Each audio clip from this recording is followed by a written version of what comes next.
moved to Cleethorpes when I was 11. I did one term at High Stores Grammar School in Sheffield, and then we moved kind of after Christmas.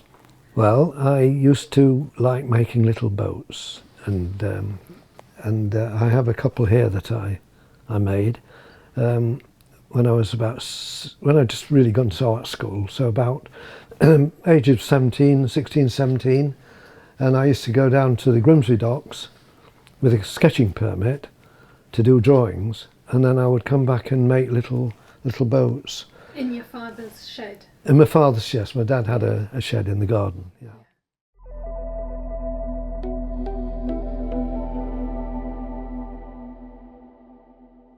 I got on very well with the art teacher at the grammar school, a man called Tom Robinson, who took over, well, in the second year that I was there, so I'd be 12 then. He really was very supportive. But the school itself, which was then called, well, it's Clee Grammar School, known as Humberston Foundation School. When I got to in the fifth form, I had to choose between French and art for some reason, and I chose French. But I mean, what it meant was that I continued doing art on my own, right, drawing and making little models and so on. When it came to leaving the fifth form, whereas the headmaster wanted me to go into the sixth form and do actually geography and maths, are what I seemed to do well in the O level. My parents were very relaxed about this. They said, well, look, we want you to do what you like to do. They didn't really want to force me or push me into anything, which I thought was really nice, actually. Yeah. So I made the decision at the age of 16, and knew that that's what I'd like to do. Yeah. I mean, you know, I suppose, can't remember, I suppose if I thought about it, I would never end up earning much money. So yeah, but I think I was encouraged by Tom Robinson a lot. Yeah. Oh no, he encouraged me to go to art school. In Grimsby? Yeah, to Silver Street, yeah. Oh. To do what was then called the intermediate course. It became the foundation course. 2 years. Well, the year I was in, there were 5 of us, and I think there were 2 or 3 in the second year, and then when I became a second year, there were just 2 in the first year. I was there from 1954 to 56, 2 years. Went to the Slade in 1956 to 60. The Slade offered a 4-year course in fine art. Because I'd done 2 years intermediate, I was exempt from 4 years. So I went on a 3-year course. There were 2 or 3 other people from the north of England who one became a good friend who was from Leeds, and but the majority of the people there were from the home counties.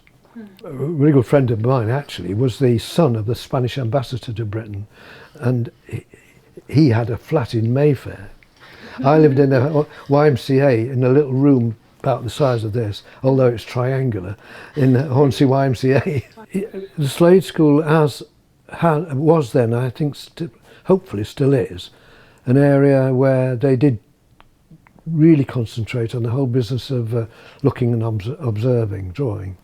And I think I'm right in remembering that there were 10 life drawing rooms. A male room where just male students, could be female and male models, but it was just for male students. There was one also for females. There was a joint one, anybody could go in. There was also a room where sculptors went. Sculpture came into it, but you had to be invited to do that. I was never invited to that. But the other things they did were printmaking and theatre design, stage design, and I had to go at both those.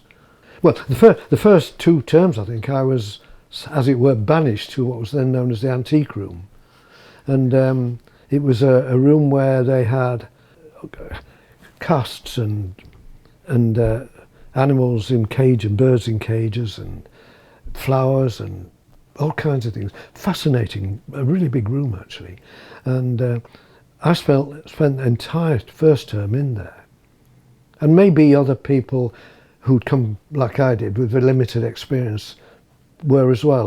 But that's the only room I was in every day for the whole term. The drawings were described by my tutor as being well, fairly interesting, but had no real serious content. They were too flimsy, and he was right. And I was then more or less told to start looking very, very carefully and not attempt to do what I thought were picturesque, attractive drawings, but get back to basics. Measuring, looking at angles, distances, depths, space, and really going back to square one. And I spent the next 2 years doing that. But a lot of students, and I was one of them, who didn't stay for the last week, for the first 2 years, because of course it meant needing to pay more rent for where you were staying. And I have to say I really didn't have much money and used to go home. For the last of the 3 years, because I knew I was leaving then, I thought, oh, I'll go to the strawberry tea and the prize giving. I was really rather surprised when I was called, because I'd won a life drawing prize. But remember seeing my tutor and saw how had a smile on his face as I walked down the aisle to collect my book. And then after that I was about to go to the station when one of the staff, called Andrew Forge, came up to me and said, we'd like to look at your folder again, when they offered me a postgraduate year in theatre design. So I actually ended up doing 4 years. Towards the end of my, what would have been a 3-year course, before I was offered a postgraduate, I was expecting I would have to do national service. And because I didn't particularly want to do it, I applied at the time for a year at the Institute of Education, which was not far from there, to do a teacher's year, to learn how to teach, as it were. And that would have got you off Yeah, national well, it service. would have postponed it. Right. But during that year, it was cancelled. The Slade diploma, which you regard as a degree, was sufficient for teaching in art schools. And then I was given the postgraduate year. Yeah. And so then I didn't have to do the teacher's year because I was offered part-time teaching back at the art school in Silver Street. Teaching in Grimsby School of Art at Silver Street, there was no problem with discipline because young people went there because they wanted to be there. We didn't have 30 classes of 30 or so.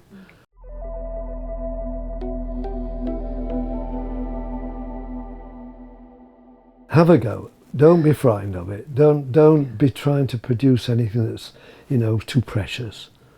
And also sort of discover what the skills are. I mean, there's a certain amount you can read about, and I did do, but the best thing is to actually. For most artists, actually doing it. Just do it, yeah.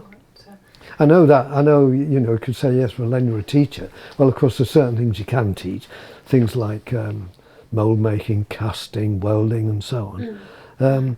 But I've always, although I taught life drawing a lot, all through my career as well, I often wondered whether what I was actually doing was really possible. I mean, I think it's really, it's not to do with drawing, it's to do with seeing, to do with looking, analysing and interpreting, and also, of course, involving your own personality as well.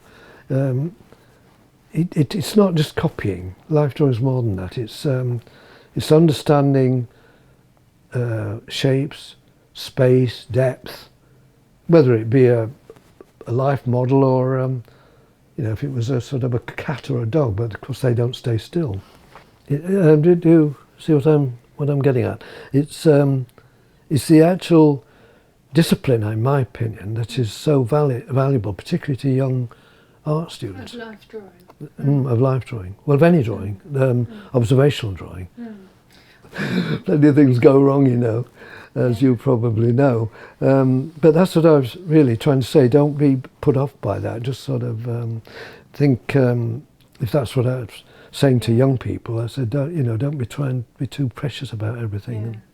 I think one of the things I'm most I've enjoyed throughout my life is what I think of as problem solving, trying to work out how to make things happen, you know.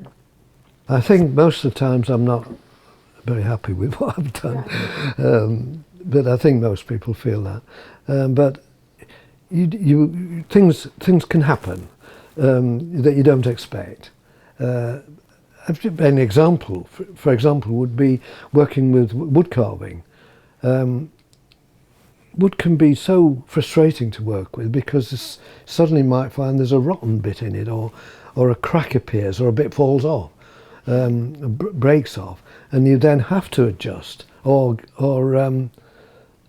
give up and, you know, throw it away. Well, I tend to try and stick with it and try and make something of it. So that in itself means that you may arrive at something you didn't really think you were starting off with. And I quite like that. I like being, you know, directed a little bit by the material, because I think it's partly what it's all about. On the other hand, I like to have a pretty good idea how I want to start. I might personally prefer to have an idea, and then I nearly always start with some drawings. Partly because I've always enjoyed the idea of trying to do a drawing that I can sort out three-dimensional problems with, because it's one of the hardest things I find, because, you know, a drawing, no matter how clever you are at drawing, it's still flat paper, and it's illusion to end up with something that looks three-dimensional. It's all illusion, and it's using it's skills really. But one of the things when I was teaching three-dimensional work was projects where tried to help and encourage young people to see things three-dimensional on paper, and it suits some people better than others. Some young people I found could do it better than others. Yeah. I've always enjoyed trying to do that, but then I get so far, and then I'd like to actually make a small model, a maquette. Yeah. And then I very often go back to drawing. Yeah. Once I've getting into the feeling three-dimensional. But when I'm carving into wood, I know that for me it's better to know where I'm going, because it's daunting just cutting into a block, you know. Yeah, I mean, I think I've been very lucky in being motivated for things. I have to say I always go to bed early, and I get up very early, kind of sometimes ridiculously early. And what it means is I can't stay awake in the evenings, you know, to do much. But if I wake up in the middle of the night, I'm suddenly thinking, oh, I know what I want to make, or I suddenly think of something I've thought of and I've not got around to doing it, and I'm thinking, well, I've got a piece of wood that'll do that, or I've got enough copper, or I can't wait to get here to, now that I live in a flat, to see whether, remind myself whether I've got all the, you know, suitable materials, and then to get on with it. And I feel really that I do feel lucky that I have been able to keep motivated. Now, whether there's a reason for this, the fact that I've, as we talked about, have not had other things like family and so on to deal with as well. You know, I've had the kind of the freedom to use the time in a way that maybe a lot of friends of mine can't do, because they have other commitments. Maybe that's partly to do with it, I don't know. I just, and I don't know where motivation comes from. But I have always been like that. I just sort of wake up, I just can't wait to get on with the day. Well, I can think about my own background, yes, and I would, several things I would say to young people is you do need to work hard. I've found that in my world of art, it's been enjoyable. It's not always been successful. You know, things go wrong. But what I think is essential is to is to really work hard, not just treat it as a little hobby you do now and again, but stick at it and expect things will go wrong, and if you keep at it, you may be able to sort them out. Another thing is listen to what other people say. Look also at the masters, look at really well-known work, study it. I personally would always recommend doing a lot of drawing. Okay, I know a lot of people now don't need to draw. You don't even need to do sculpture anymore. 3D printing, whatever it's called. I would say, personally, don't worry about that at this stage. If you're young, try and do it yourself. Try and particularly listen to what older people say too.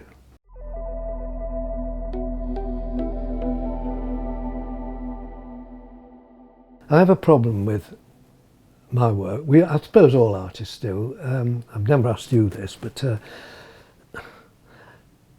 I feel as though I belong to the 1960s, really. I was a huge fan of Henry Moore, for instance, although it may not be obvious in some of my things, but I was, and people of that period. And although I'm well aware and interested in a lot of what goes on at the moment, well, I say interested, up to a point I am, because I know it's happening. But a lot of it I don't like. And the main reason that I'm not interested in a lot of work is because I see no evidence of handmade craftsmanship.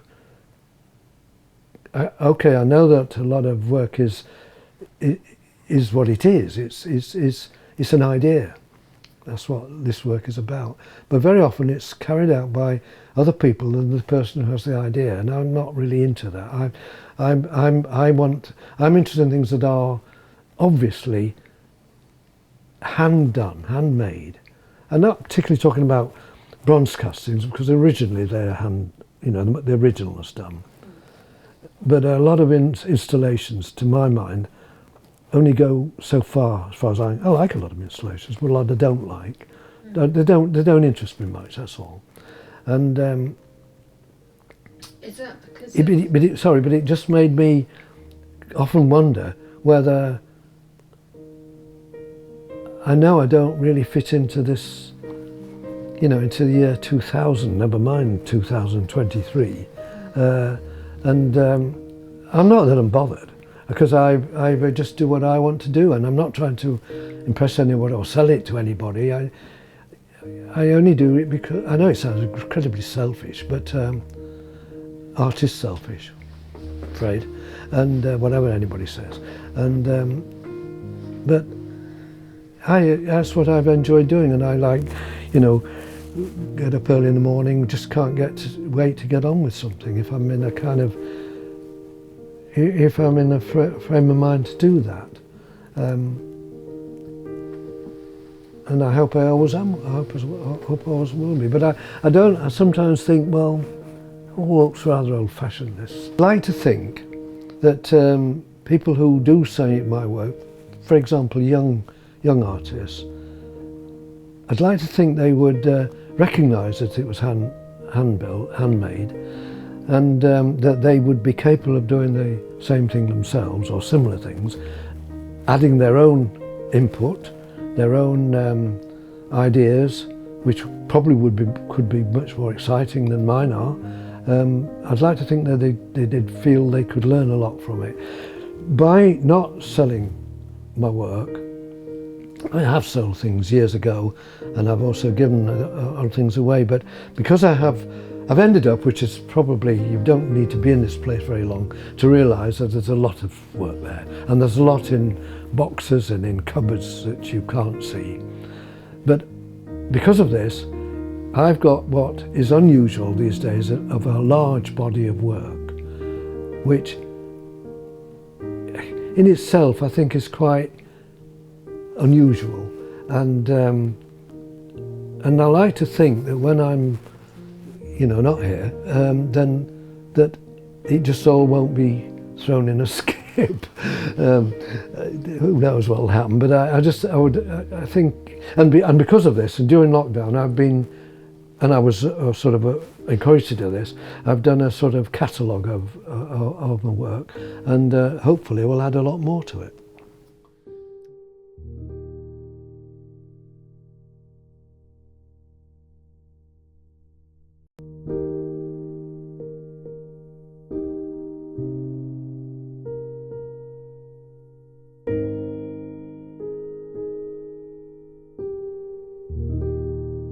The one in the church, I think. The one in the church. To be honest, well, it's the Dove of Peace, isn't it? So that in itself, I always like the theme, and I really enjoyed doing it. Mind you, I mean, I think doing the. I mean, see, this is Immingham, but you mean that, I suppose, as well, do you? Yeah.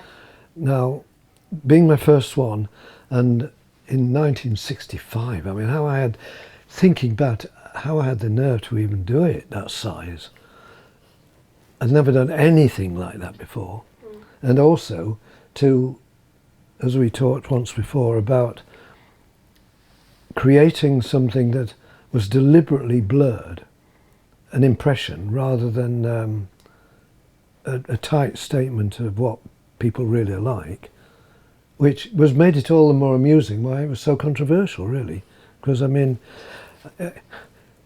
would it be like that now? Why would people still complain about it? I don't know. Because of the fact that they were naked.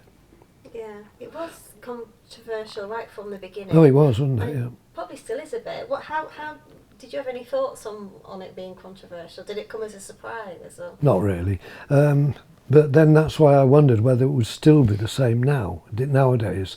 In a way, I was probably a little bit concerned from her mother's point of view, really. Not that she ever said anything, but I thought, well, I wonder if some of her friends are saying, see what your son's done, you know, that kind of thing. There was a sculptor who I was really impressed with at the time. I liked the way he used texture, and I think I was probably influenced by him a lot. Ralph Brown, yeah. And there's something about the pieces that I'd seen of his. I first saw them at the Venice Biennale. I was hitchhiked there one year, and I started with a wooden framework. I mean, again, you see, I did the drawings and the clay model maquettes, then I scaled it up.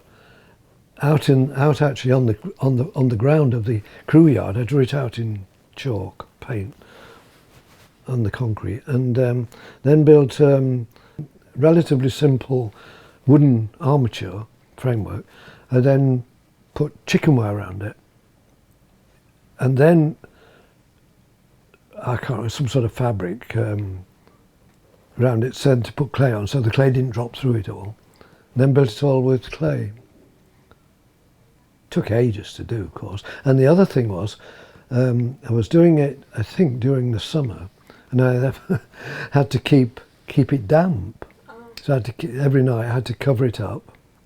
And then, of course, once I felt I'd gone far enough with it, bear in mind I couldn't really see it properly. I used to climb up that ladder. There's a photograph of me having gone up backwards up a ladder so that I could look down on it to see if I felt it was anything like I really wanted. And then the other thing, of course, became physically really rather hard work, was making the plaster moulds of it, because of the weight involved. Now, I have to say, rather luckily, my wife was quite strong, and she could help me lift things. Oh, to guess, 6 huge plaster moulds. I think one of the drawings I sent, you could count them up, because I had to have some sort of way of identifying precisely where to lock them all together eventually. But not lock them not only next to each other like that, but also whichever angle they needed to be, so that the edges would all end up on a flat plane. Yeah. You see what I've explained that well enough? Yes. So I do remember it being, again, having never done anything like that before. I mean, I was in a complete different world, you know. Setting yourself a massive challenge. Yeah, again. yeah, but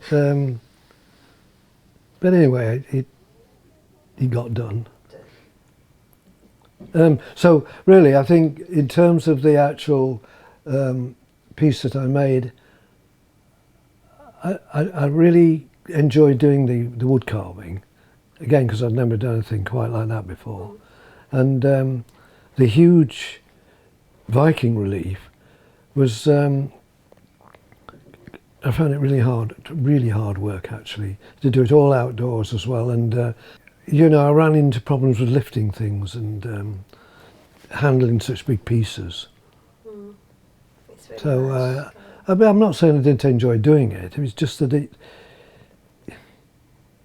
something about the one in the church that I felt was a complete statement in the way that I wanted it to be. How did it come about, the piece in the church? Who commissioned you to Yeah, do it was by Gordon Smith, the architect. He was a church commissioner, I think, for St James Church, as it was then. It's now St James Minster, isn't it? And you did a few pieces for him. Did he always give you free will, or did he say, we want the Grimm story for here? Or No, he did. He gave me free rein, really, pretty well every time. Yeah.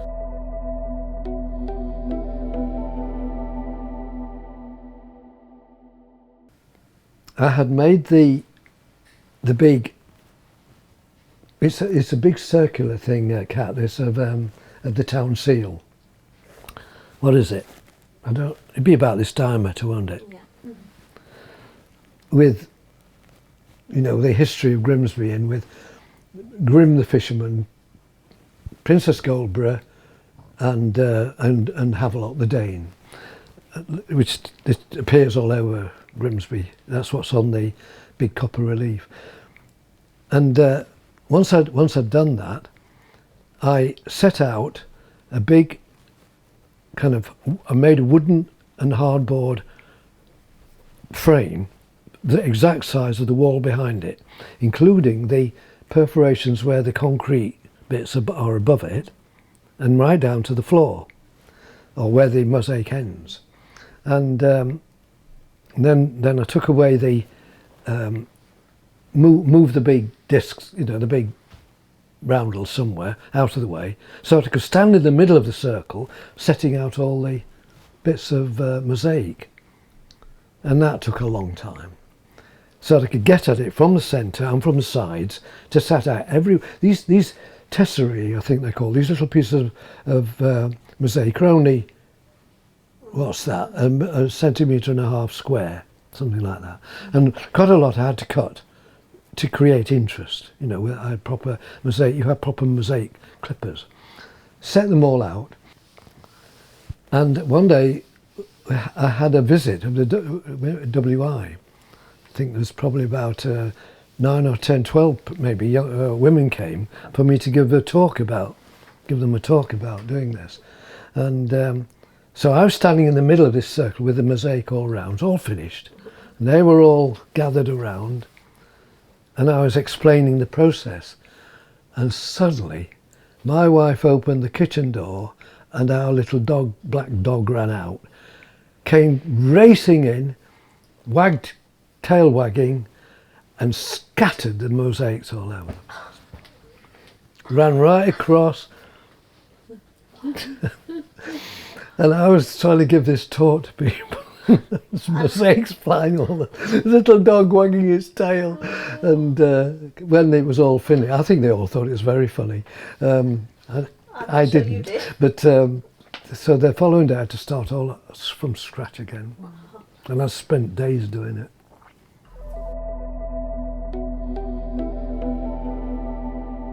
How did the car park come about? Well, again, it was from the same architect, and of course that's an entirely different thing, isn't it? Really, it's he just said what I, you know, would be interested in doing the designs for it. Well, it meant not only doing the drawings which I've sent, but also creating 4 different panels. I think they're all. I don't think metric, but 8 foot by 4 foot. You know that they are the columns that the whole thing's built on. And I did 4 different designs, and each of the design is based on drawings in the handbook of the car that I had at the time, which is an Austin Cambridge estate car. And I made each one of them, the originals, in plaster and chicken wire framework on top of MDF and wooden framework, full size, and made the 4 originals. And well, I tell you what I found really interesting at the time was that I made the original framework, but then the contractors, whose name I can't remember, fitted bolts into them and made the other side pieces and the other and the back, as it were, for each of these columns in the for the car park. And so they cast, one at a time, and then, would you believe, this is what I couldn't believe, they could take away the mould probably only hours after they'd poured it. They've got steel reinforcement inside. It was amazed to me how quickly they could do this. And then, of course, they'd move on and do some more. And when they got all the ground floor done, then they could start building the next floor up. Simply went up like that. It was interesting to watch them do it, actually. And then recommended a pattern of which way they should be arranged on the building, so that some are the right way up, some are twisted upside down. And there's a sort of, if you look at them, you can see trees in front now, you probably can't see them, but the trees have grown. But you'll should see a pattern developing of where the 4 different ones keep reappearing. And also the bit that goes around the entrance to the car park, the spiral drive, the way all those I recommend are what they should be, thick and thin vertical lines. And that was from the same architect, Gordon Smith.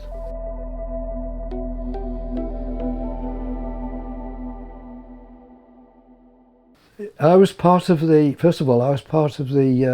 team with our head of department, Peter Todd, and I was one of the staff. I'm not sure how many others were part of the panel that chose Wayne Hobson to do the work. I think Peter knew him or knew of him. He'd done quite a few commissions in that area, and when he submitted the figure of Grim, and with Havelock with Grim on his shoulders, I think it was generally thought to be the right scale to go in Nuns Corner, to go in the grounds there. And I liked it right from the beginning, and I said, well, I'd go for it. So I was involved in the choice a bit all those years ago. It'd be in the 70s, wasn't it? Mm-hmm. I think. And it stood there for a while, but then you'll have heard that it got damaged one time, and I was not asked, I was told to repair it.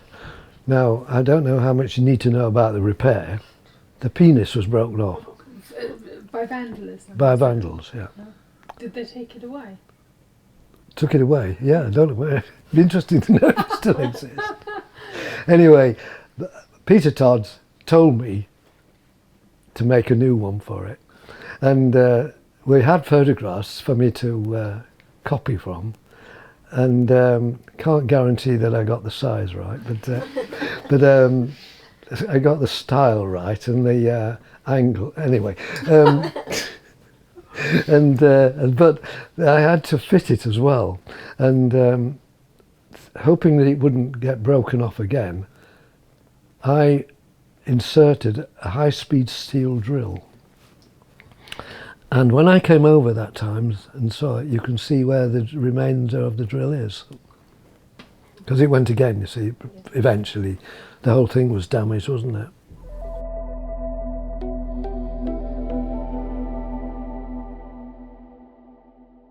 Oskar Kokoschka. Yeah.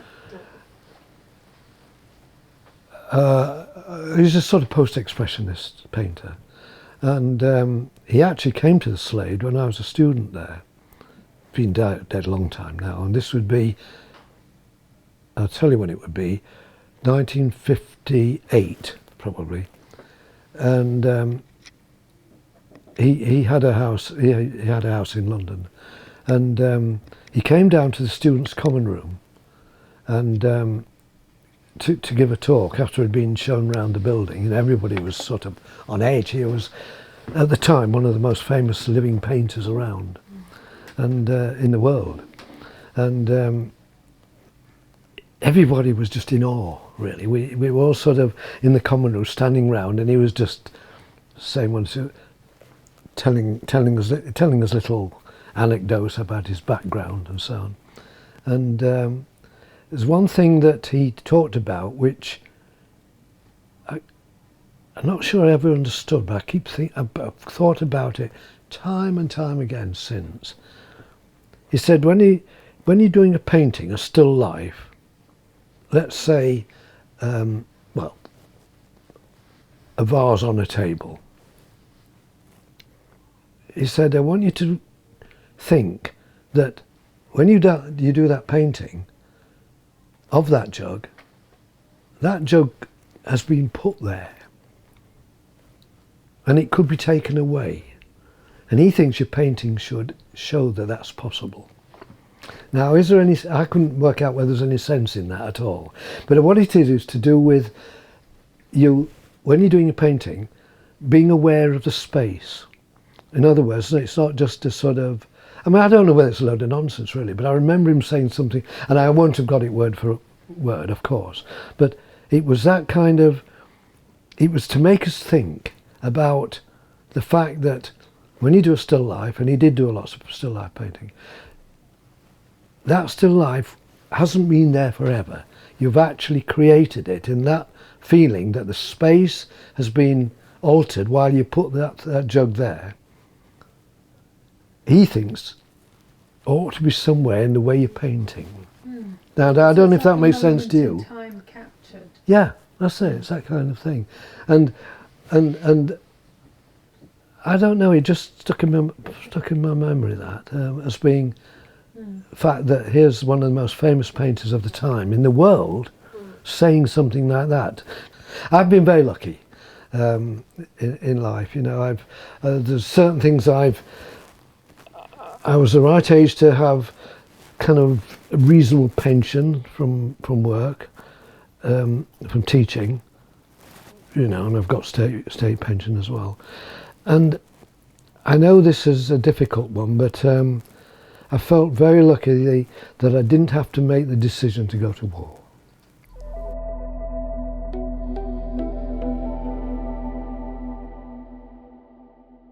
I would say listen to what older people say. You know, listen to advice, don't just sort of walk away from it. Because I sometimes wish I'd probably listened to what my parents said sometimes. They were just very ordinary people, Dad's working class, lathe worker. But the fact that you've got to, well, by the age that I am now, means that even if you've had I've not had a particularly wild life or anything like that, but everybody has, through their life, you know, you go through hundreds and thousands of experiences, maybe trivial. Some are probably happy, some are sad, some meaning things, some don't mean anything. But you've had them because you're old. I mean, it's a question of time. And I think that, you know, I think that sometimes even basic things to do with living, you don't think about when you're young. I don't think we can't, because you've not had that experience. So I think that is one thing I would do. But also, I think if you're an artist and you want to be an artist, and I would imagine the same for musicians and writers, filmmakers, anybody, study the greats. You know, really look at how other people have done things. Don't copy them. Well, no reason why you shouldn't try and copy them to start with, because it's one way of learning. And then above all, be prepared to work hard and make mistakes. Don't worry about making mistakes, I would say. just go for it really, and enjoy yourself really. But don't think it'll come easy.